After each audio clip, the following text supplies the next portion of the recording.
एक 22 साल का लड़का मेरे पास उस दिन क्लिनिक आया। फोन उसके हाथ में था लेकिन आंखों में नींद नहीं थी और बार बार कह रहा था कि मैं इतना थक गया हूँ लेकिन अभी तक मैंने तो कुछ किया ही नहीं। जेन जी ये वो जनरेशन है जो दुनिया से ज्यादा अपने ब्रेन से थक चुकी है। ये जनरेशन रात को सोते वक्त इंस्टाग्राम की रील्स स्क्रॉल करती है। जेन जी वालों का ये भी कहना है कि हमारे दोस्त तो बहुत हैं लेकिन फिर भी हम लोनली महसूस करते हैं और रात भर इनका दिमाग स्नैपचैट, स्ट्रीक्स और टिकटॉक रील्स में खोई रहती हैं। इनके पेरेंट्स जब इनको कहते हैं कि बेटा तुम्हें क्या टेंशन है, तो आगे से इनकी एक फेक स्माइल मिलती है, यानी कि अंदर बहुत कुछ छुपा है। अफसोस तो ये कि इस जनरेशन को खुद भी नहीं पता कि उनके साथ प्रॉब्लम है क्या। मैं एक साइकियाट्रिस्ट हूँ और मेरे पास रोजाना 10 से 12 जेन जी यूथ आती है। उनका कहना ये होता है कि सर या तो मैं बहुत लेजी हूँ या मेरा फोकस ठीक नहीं है, लेकिन असल में उनका ब्रेन इतना वीक हो चुका है कि उनका नर्वस सिस्टम क्रैश के करीब है। इसे कैसे ठीक किया जाए वो जानेंगे आज की इस वीडियो में। इस वीडियो में हम जान पाएंगे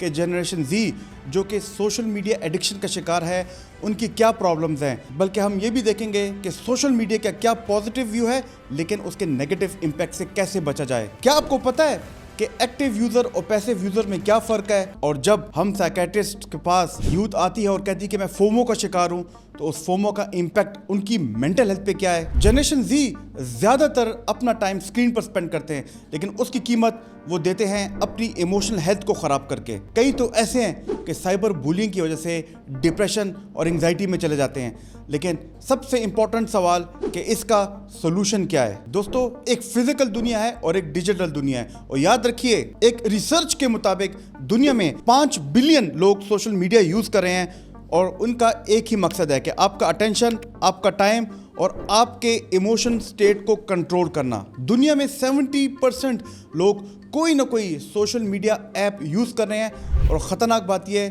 कि वो समझते हैं कि ये सब तो नॉर्मल है, लेकिन असल में ये स्क्रीन टाइम तो ज्यादा चल रहा है लेकिन अंदर का आपका ब्रेन स्लो हो रहा है। इसका मतलब हम ऑनलाइन तो कनेक्टेड हैं लेकिन अंदर से एक डेड वाईफाई जैसा लग रहा है। दोस्तों, हर स्क्रीन टाइम का इम्पैक्ट सेम नहीं होता। डिपेंड ये करता है कि आप उस स्क्रीन टाइम को यूज कैसे कर रहे हो, यानी कि your thumb is active but your soul is idle. अगर हम सोशल मीडिया की बात करें तो रिसर्च के मुताबिक 2 किस्म के सोशल मीडिया यूजर्स हैं।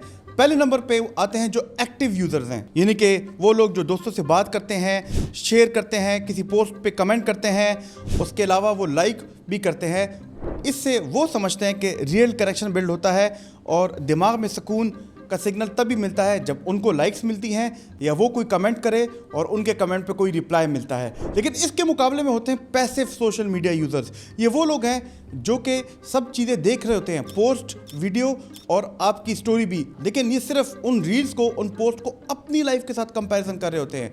उसके अलावा वो ना कमेंट करना चाहते हैं और उसके अलावा लाइक करना भी उनके लिए एक बहुत बड़ा अजाब है। और देखा यह गया कि पैसिव सोशल मीडिया यूजर्स को ज्यादातर लो सेल्फ स्टीम, डिप्रेशन और सबसे बढ़ के ये कि तन्हाई, लोनलीनेस का वो शिकार रहते हैं। यानी कि जो जेन जी सोशल मीडिया पे कंटेंट देख रही है शायद वो मैटर करे ना करे, लेकिन ज्यादा मैटर ये करती है उसको देखने का तरीका। अगर हम जनरेशन जी की मेंटल हेल्थ के बारे में बात करें और इन सोशल मीडिया एप्स को और कट डाउन करें तो रिसर्च के मुताबिक ये देखा गया है कि 18 से 20% जेन जी they are almost online every time। इनमें 58% जेन जीज टिकटॉक यूज करते हैं और ज्यादा यूज करते हैं, लेकिन जो टिकटॉक यूज नहीं करते वो या इंस्टाग्राम या स्नैपचैट पे डिपेंडेंट रहते हैं। मेरे पास जब क्लिनिक में यूथ आती है वो ये नहीं कहती कि hey doc I have depression, I have anxiety, बल्कि वो कहती है कि मैं फोमो का शिकार हूँ, यानी कि फेयर ऑफ मिसिंग आउट। मुझे हर वक्त लगता है कि मैं जिंदगी में कोई चीज़ मिस कर रहा हूं जबकि बाकी लोग इसको एंजॉय कर रहे हैं। हर ऐसे पार्टी का ट्रिप, हर फ्रेंड का रील आपको अनवर्दी फील करवाता है और उस फोमो को कंपनसेट करने के लिए आप ओवर एक्टिविटी करते हो और वो आपकी मेंटल हेल्थ को ख़राब करता है। लेकिन बात सिर्फ फोमो तक नहीं, बल्कि यहाँ पे ये भी देखा गया कि हमारे पास वो लोग आते हैं जो साइबर बुलिंग या ट्रोलिंग का शिकार हो। ऐसे अफेक्टेड जेन जीज जिनकी साइबर बुलिंग हुई हो, जो ट्रोलिंग का शिकार हो, वो ये समझते हैं कि अगर हम रियल लाइफ में भी जाएंगे तो लोग हमें क्रिटिसाइज़ करेंगे, हमें बुली करेंगे। बल्कि एक पेशेंट ने तो मुझे ये भी कहा कि मैं जब जाता हूँ अपनी क्लास में और अपने दोस्तों को हंसते हुए देखता हूँ तो मुझे ऐसा लगता है कि ये मेरी साइबर ट्रोलिंग का मजाक उड़ा रहे हैं। और इसके साथ साथ सबसे बड़ा issue body shaming. Body shaming का मतलब ये नहीं कि आपके वेट पे आपको ताना दिया जाए, क्रिटिसाइज़ किया जाए, बल्कि आपकी कलर पे, आपके फेशियल फीचर्स पे, आपके किसी भी फिजिकल स्ट्रक्चर चीज़ को लेके आपकी ट्रोलिंग की जाती है, आपको बुरा भला कहा जाता है। और इसके साथ जब बाकी लोग फिल्टर्स के साथ अपनी पिक्चर पोस्ट करते हैं तो आप और भी लो सेल्फ स्टीम में जाते हो। ये चीज़ें सिर्फ धोखा नहीं देती बल्कि आपकी कॉन्फिडेंस को अंदर से खोखला करती हैं। यानी कि अब हर रील कॉन्फिडेंस तोड़ती है और हर कमेंट आपको सेल्फ वर्थ याद दिलाता है। रात को जब आप सोशल मीडिया देख रहे होते हो तो फोन निकाल रहा होता है ब्लू लाइट, जो कि स्लो पॉइजन है आपकी स्लीप के लिए। ज़्यादा स्क्रीन टाइम से ज़्यादा ब्लू लाइट, और वो सप्रेस करता है आपकी मेलाटोनिन को, जो कि आपका sleep inducing and maintaining hormone है। लेकिन ब्लू लाइट के खाली मेलाटोनिन पे इफेक्ट्स नहीं है, उससे आपको डिजीनेस, हेडेक और आपकी विजन पे भी प्रॉब्लम्स आ सकते हैं। और जब आपकी नींद खराब हो, आपकी फिजिकल हेल्थ खराब हो, तो आपकी इमोशनल हेल्थ कैसे पीछे रहेगी। आप बार बार डिप्रेशन में जाते हो, एंग्जाइटी में जाते हो, इरिटेबिलिटी और मूड स्विंग्स, और कोई आपको समझ ही नहीं पाता बल्कि आप अपने आप को समझ नहीं पाते कि मेरे साथ हो क्या रहा है। और लेट नाइट स्क्रॉलिंग से आप तो समझते हो कि आप एक ग्लोबल सिटीजन हो, लेकिन आपके दिमाग का स्ट्रेस मीटर फुल हो जाता है। उसके नतीजे में अगले दिन आप जाग तो जाते हो लेकिन फ्रेश नहीं होते। तो इसका क्या मतलब हुआ कि जेन ज़ी ये सोचे कि स्क्रीन टाइम हार्मफुल है? नहीं, ये डिपेंड करता है स्क्रीन टाइम को कि आप कैसे यूज़ करते हैं और आपकी नीयत क्या है। इन सब का एक सोल्यूशन है जिसे हम कहते हैं डिजिटल डिटॉक्स। डिजिटल डिटॉक्स पे मैंने एक वीडियो भी बनाई हुई है और काफ़ी लोगों ने इसको अप्रिशिएट किया है। ये उसका थंबनेल और लिंक भी आपको मिल जाएगा। याद रखिए, डिजिटल डिटॉक्स का ये मतलब नहीं कि आप अपने फ़ोन, अपने लैपटॉप, आईपैड या ऐसी डिवाइसेस को तोड़ दो, बल्कि आपका मकसद है कि उनसे अपना टाइम वापस लेना। यस, जेन ज़ी सोशल मीडिया के बारे में बहुत पॉजिटिव बातें भी करती हैं जो सही हैं, यानी कि online support groups, online therapy, बल्कि काफ़ी लोग तो ये भी कहते हैं कि मेंटल हेल्थ एजुकेशन भी हमें सोशल मीडिया से मिलती है, जैसे आपको हमारे चैनल से मिल रही है। इसके अलावा वो ये भी कहते हैं कि बॉडी शेमिंग के अलावा बॉडी पॉजिटिविटी भी सोशल मीडिया पे ग्रो की गई है। डोनेशन एंड अवेयरनेस कैंपेन्स भी यहीं से हमें मिली हैं। लेकिन याद रखें, बैलेंस सिर्फ अवेयरनेस से नहीं, एक्शन से आता है। याद रखो जेन ज़ी, अगर आप भी फोमो का शिकार हो, आपको भी लोग साइबर ट्रोलिंग करते हैं या किसी की बॉडी शेमिंग की है, तो ये ज़रूरी है कि ऐसे ऑनलाइन स्पेसेस को अवॉइड करो।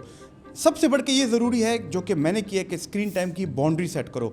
आपको पता होना चाहिए कि मैंने दिन में इतने घंटे स्क्रीन टाइम लिमिट करना है, इससे ज़्यादा नहीं करना। बल्कि इससे बढ़ के आप ये भी तय कर सकते हो कि मैंने कौन सी ऐप पे कितना टाइम गुजारना है। इसके लिए पहले आप आइडेंटिफाई करो, अपने मोबाइल में जाओ, अपने स्क्रीन टाइम को देखो और देखो किस ऐप पे ज़्यादा टाइम आप गुजारे हो। उसकी लिमिटेशन पहले हाफ करो और फिर आहिस्ता आहिस्ता उसका टाइम और भी कम करो। वीकेंड डिजिटल डिटॉक्स बहुत ज़रूरी है। मैं खुद ये करता हूँ और कोशिश ये होती है कि एवरी संडे को मैं अपना फ़ोन ना टच करूँ, फ़ोन के बगैर मैं अपना दिन गुजारूँ।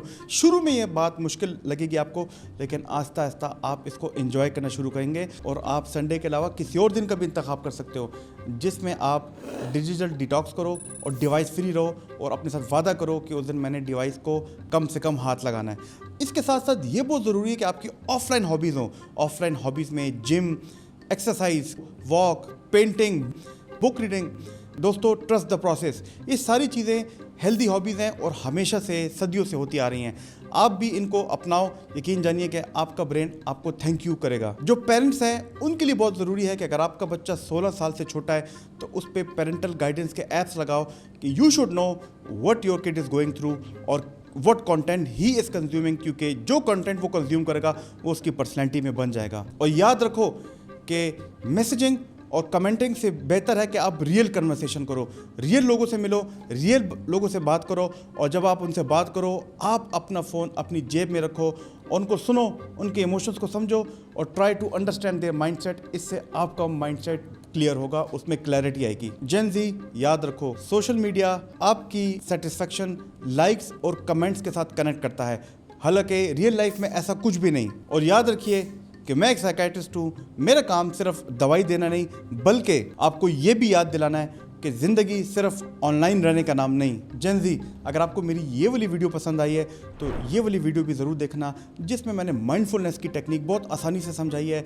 इससे आप प्रेजेंट में रहते हो और पास्ट और फ्यूचर से आपका कनेक्शन कुछ देर तक ख़त्म हो जाता है। मेरी कोशिश है कि इन वीडियोस के ज़रिए आपके अंदर अवेयरनेस लाऊं, आपको एक साइकोलॉजिकल रिजिलियंट जेन ज़ी बनाऊं। इस सफ़र में मेरे साथ जुड़े रहिएगा। खुदा हाफिज़।